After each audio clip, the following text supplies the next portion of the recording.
దేవుని సంఘానికి ఎంతోమంది వస్తూ ఉంటారు. కారణం ఏంటి?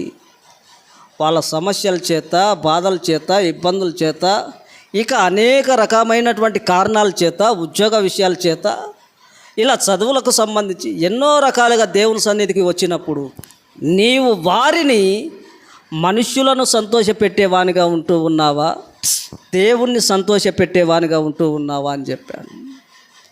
అంటే ఒక వ్యక్తి దేవుని మందిరానికి వస్తూ ఉన్నారు అంటే వారి బ్రతుకు మారాలి, జీవితం మారాలి, పద్ధతి మారాలి, అలవాట్లు మారాలి. ఇక మరలా లోకం వైపుకు ఆ వ్యక్తి వెళ్ళకూడదు.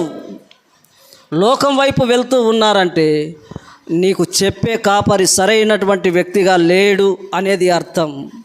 అందుకే ఆ కాపర్ల గురించి కూడా చెప్తాను చూడండి. ఇర్మియా గ్రంథం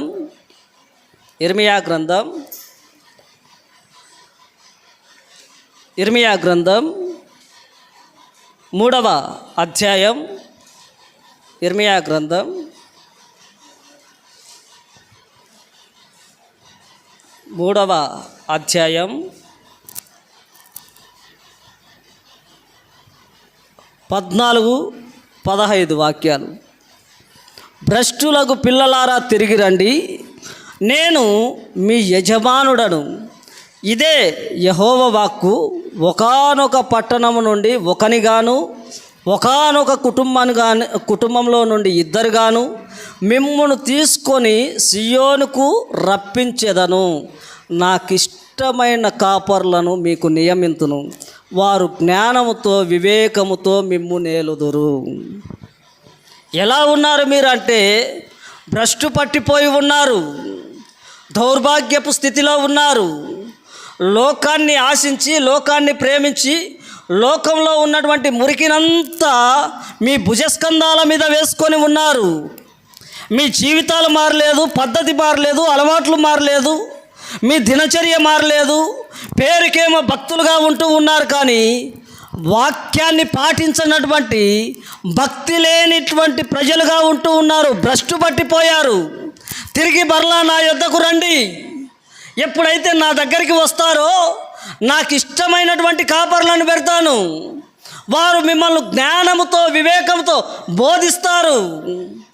వారు బోధించినప్పుడు ఆ వాక్యం మీ హృదయాలకు గుచ్చబడి మీ బ్రతుకులు మార్చుకొని, మీ బ్రతుకులు సరి చేసుకొని, కుటుంబాలు ఆశీర్వాదకరంగా ఉండునట్లు మిమ్మల్ని మీరు మార్చుకుంటారు. కారణం ఏంటి అంటే వాళ్ళు నాకు ఇష్టమైనటువంటి కాపర్లు. నాకు ఇష్టమైనటువంటి కాపర్లు చర్చి ప్రాంగణంలో కొబ్బరి నూనెలు పెట్టి అమ్మరు, కర్చీపులు పెట్టి అమ్మరు, యాపిల్ పళ్ళు, బత్తాయి పళ్ళు వీటికి పిల్లలు పుడతారని చెప్పి అనరు. కారణం ఏంటి అంటే వారు నాకు ఇష్టమైనటువంటి కాపర్లు కాబట్టి వారు నేను చెప్పేటటువంటి మాటలే మీకు బోధిస్తారు. నీతి ఏదో, అవినీతి ఏదో బోధిస్తారు. మీరు ఎలా బ్రతకాలో బోధిస్తారు, ఎలా జీవించాలో బోధిస్తారు, మీరు పద్ధతిగా ఎలా నడుచుకోవాలో వాళ్ళు బోధిస్తారు. కారణం ఏంటి అంటే వాళ్ళు నాకు ఇష్టమైనటువంటి కాపర్లు. వాళ్ళు ఎవరైతే ఉన్నారో వాళ్ళు నాకు ఇష్టమైనటువంటి కాపర్లు, నా ఆజ్ఞలను నెరవేర్చేటటువంటి వారు. కష్టానికి ఓర్చుకుంటారు, శ్రమకు నిలబడతారు. ఎంత ఇబ్బంది అయినా వారు నా కోసమే జీవించేటటువంటి సేవకులు. వాళ్ళు మిమ్మల్ని ఎలా నడిపిస్తారంటే జ్ఞానంతో, వివేకంతో.